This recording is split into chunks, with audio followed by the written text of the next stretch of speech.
అదే RTV app వార్తల్ని క్షణాల్లో చదివే అవకాశం ఉంటుంది. ఒక న్యూస్ పేపర్, ఒక టెలివిజన్ ఛానల్ మీ చేతుల్లో ఎప్పుడూ ఉంటాయి. ఈ రోజు రాష్ట్ర వ్యాప్తంగా వైఎస్ఆర్సీపీ పార్టీ అధినాయకుడు జగన్మోహన్ రెడ్డి గారి పిలుపు మేరకు నకిలీ మద్యం మీద ఏదైతే మన రాష్ట్ర వ్యాప్తంగా నకిలీ మద్యం అయితే దాని మీద మేమందరం కూడా నిరసన కార్యక్రమం చేస్తున్నాం. అది బద్వేల్ కాన్స్టిట్యున్సీలో మా పెద్దలు డీసీ గోవిందరెడ్డి గారి ఆధ్వర్యంలో మేమందరం కూడా ఈ నకిలీ మద్యం ఏదైతే రాష్ట్రంలో సర్క్యులేషన్ జరుగుతుందో దానికి నిరసనగా కార్యక్రమం చేపట్టడం జరిగింది. మనందరికీ తెలుసు రాష్ట్రంలో ఎలాంటి పరిస్థితులు ఈ రోజు నెలకొన్నాయో. ఈ కూటమి ప్రభుత్వం ప్రజలకు మంచి చేయకపోయినా కీడు చేయొద్దని మేమందరం కూడా చేతులెత్తి వినమ్రంగా వేడుకుంటున్నాం. ఎందుకంటే వాళ్ళు మంచి చేస్తామని విపరీతమైన హామీలు ఇచ్చి ఈ రోజు అధికారంలోకి వచ్చారు. కానీ వాళ్ళు ఎన్ని హామీలు ఇచ్చారో వాళ్ళకే చిత్తశుద్ధి వదిలేస్తున్నాం. వాళ్ళు మళ్ళీ విజయోత్సవాలు కూడా చేశారు. దాంట్లో మహిళలకు ఎంత అన్యాయం చేసింది మనకు తెలుసు. ఏదైతే మహిళలకు నెలకు 1500 ఇస్తామన్నారో అది ఇవ్వలేదు. తర్వాత ఎస్సీ ఎస్టీ బీసీ మైనారిటీలకు పెన్షన్లు ఇస్తామన్నారు, ఇవ్వలేదు. నిరుద్యోగ భృతి ఇవ్వలేదు. ఈ మంచి చేయకపోగా ప్రజల ఆరోగ్యాన్ని ఏ విధంగా వీళ్ళు ఆడుకుంటున్నారు అనేది కూడా మనం గమనిస్తున్నాం. ఈ మధ్యనే 4 నకిలీ మద్యం తాగి చనిపోవడం జరిగింది. ఎన్నికల ముందు ఏమని వీళ్ళు ఈ రోజు హామీ ఇచ్చారు, మంచి మద్యం సరఫరా చేస్తామని ఇప్పుడు సీఎం గారు చెప్పారు.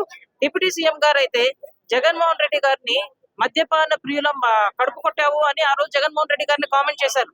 మరి ఈ రోజు 4 నకిలీ మద్యం తాగి చనిపోతే వాళ్ళ స్పందన ఏ విధంగా ఉంది?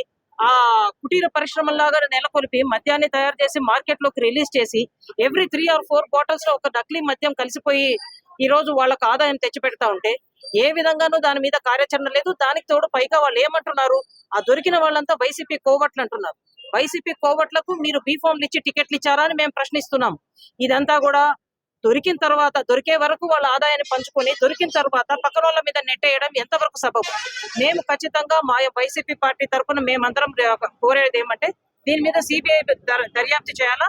ఇది ఎంత లోతుగా ఇదంతా కూడా ప్రజలకు కీడు చేస్తుంది. దీని మీద ఖచ్చితంగా వాళ్ళు కార్యాచరణ తీసుకొని నిందితులను కఠినంగా శిక్షించాలా. ప్రజల ఆరోగ్యాన్ని కాపాడే కార్యాచరణ ఈ ప్రభుత్వం తీసుకోవాలని మేము వైసీపీ పార్టీ తరఫున నినదిస్తున్నాం.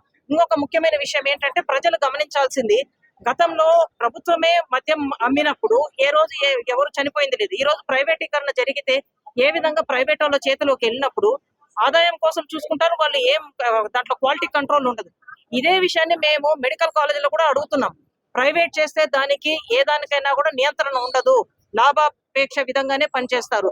దయచేసి ప్రజలు కూడా గమనించాలా. ఎలాంటి ప్రభుత్వం మనము నీడలో మనమంతా ఉన్నామన్నది కూడా గమనించి నెక్స్ట్ అయినా కూడా మంచి నిర్ణయం తీసుకోవాలని ప్రజలను కూడా మేము వేడుకుంటున్నాం. Thank you. జగనన్న ప్రభుత్వం ఈ మద్యాన్ని దశల వారీగా అరికట్టాలి, దీన్ని తగ్గించాలి అనేటువంటి ఉద్దేశంతోనే మరి కేవలం ప్రభుత్వమే మద్యాన్ని విక్రయించాలి అని, అంటే దానివల్ల ఒక నియంత్రణ అనేది బేసిక్గా వస్తుంది. ఆయన ఉద్దేశం అది. ఆ విధంగా దశల వారీగా ఒక 30% తగ్గించుకుంటూ ప్రభుత్వ ఆదాయాన్ని కూడా ఇబ్బంది లేకుండా ప్రజా ఆరోగ్యాన్ని కాపాడేటువంటి విధానం అనేటువంటి తీసుకొచ్చారు. ఆ విధానాన్ని మరి తెలుగుదేశం పార్టీ తప్పుబట్టి మేము నాణ్యమైన మద్యం ఇస్తాము, మద్యాన్ని నియంత్రణ లేకుండా మరి చేస్తామని చెప్పి ఏ విధంగా చేసిందో దానివల్ల జరిగే పర్యవసానాలు మనం ఈనాడు చూస్తున్నాం. ఒక్కసారి ప్రభుత్వ నియంత్రణ లేకపోతే కేవలం వాళ్ళ పార్టీ నాయకులు అమ్ముకుంటే ఎలాంటి అనర్థాలు జరుగుతున్నాయో మనందరికీ తెలుసు. దాని పర్యవసానంలో ముఖ్యంగా జరుగుతున్నది వేలాది బెల్ట్ షాపులు ఈనాడు ప్రతి నియోజకవర్గంలో వెలసినటువంటి విషయం. దరిదాపు ఒక్కొక్క నియోజకవర్గానికి 1000 బెల్ట్ షాపులు వచ్చినాయి. ఆవరేజీ 175 నియోజకవర్గాలకు గాను 1,75,000 బెల్ట్ షాపులు ఈనాడు మరి వ్యాప్తిలో ఉన్నాయి. దీంట్లో ఇప్పుడే ముఖ్యంగా మా సీఎం భాషా గారు చెప్తున్నారు, మా పిఎంపి పౌర్మామిల్ల ఈ బెల్ట్ షాపులను మరి సిగ్గు లేకుండా ఆక్షన్ చేస్తున్నారు. ఆక్షన్లో చేసి ఎవడెక్కువ ఇస్తే వాడి దగ్గర మేము బెల్ట్ షాపులు ఇస్తామని. నిజానికి ఇవన్నీ కూడా అధికారికంగా బెల్ట్ షాపులు అనేటివి లేవు. అంతేకాదు ఏ షాపులో చూసినా ఈవెన్ మామూలు కిరాణా షాపుల్లో కూడా ఈ మద్యాన్ని అమ్మేటువంటి పరిస్థితి తీసుకొచ్చారు. రెండోది, ఇక్కడ ఉండేటువంటి శాసనసభ్యులకు ఒకటి లిక్కరు పూర్తిగా ఈ ప్రైవేట్ షాపుల మీద వాళ్ళందరి దండుకోవడానికి. ఒకటి శాసనసభ్యులు అనేటువంటి వాళ్ళు, ఒకటి లిక్కర్ మీద, రెండోది బియ్యం, ఇది మన ఎఫ్ఈ షాపుల్లో ఉండే బియ్యం, మూడోది ఇసుక. ఈ మూటి మీద ఒక్కొక్క శాసనసభ్యుడు 1 కోటి నుంచి 1.5 కోటి రూపాయలు మామూలుగా దండుకుంటున్నారు. వాళ్ళ పని ఏంటంటే, మేము కొన్ని కోట్ల రూపాయలు శాసనసభ పోటీ పెట్టడానికి మేము డబ్బులు ఖర్చు పెట్టాం, మేము ఎవరి మాట వినం. చంద్రబాబు నాయుడు గారు మీ తోలు తీస్తానని ఊరికి చేతులు తిట్టంటాడు. ఆయన ఎవరిని కూడా కనీసం చిన్న మెమో కూడా ఇచ్చిన బాపత్తు లేదు. అది ఆయన కంట్రోలు. ఆయన ఎమ్మెల్యేల మీద ఉండే, వాళ్ళ పార్టీల మీద ఉండే ఆయనకు ఉండేటువంటి అజమాయిషి.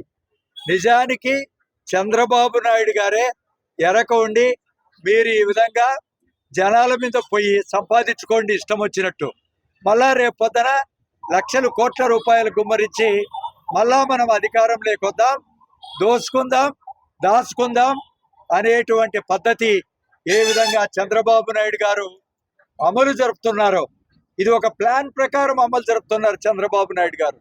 ఇందులో ఈ మద్యం మహమ్మారి ఒకటి. దీనివల్ల ఒకటి డబ్బు సంపాయడం, రెండోది ప్రజారోగ్యం. ఇప్పుడే ఒక చెల్లెమ్మ చెప్తా ఉన్నది, అయ్యా ఏం చేస్తాం, ఇంట్లో నేను 400-300 రూపాయలు డబ్బులు సంపాదించే అది తీసుకొని పోయి మా భర్త ఆ లిక్కరు తాగి, అది కూడా కల్తీ లిక్కర్ తాగి ఆరోగ్యం పాడు చేసుకుంటున్నాడు, ఏమన్నంటే ఆయన కోపం వస్తా ఉంది, మమ్మల్ని కొట్టడానికి ముందుకు వస్తున్నారని. ఈ పర్యవసానాలు ఇవన్నీ కూడా ప్రతి గ్రామంలో.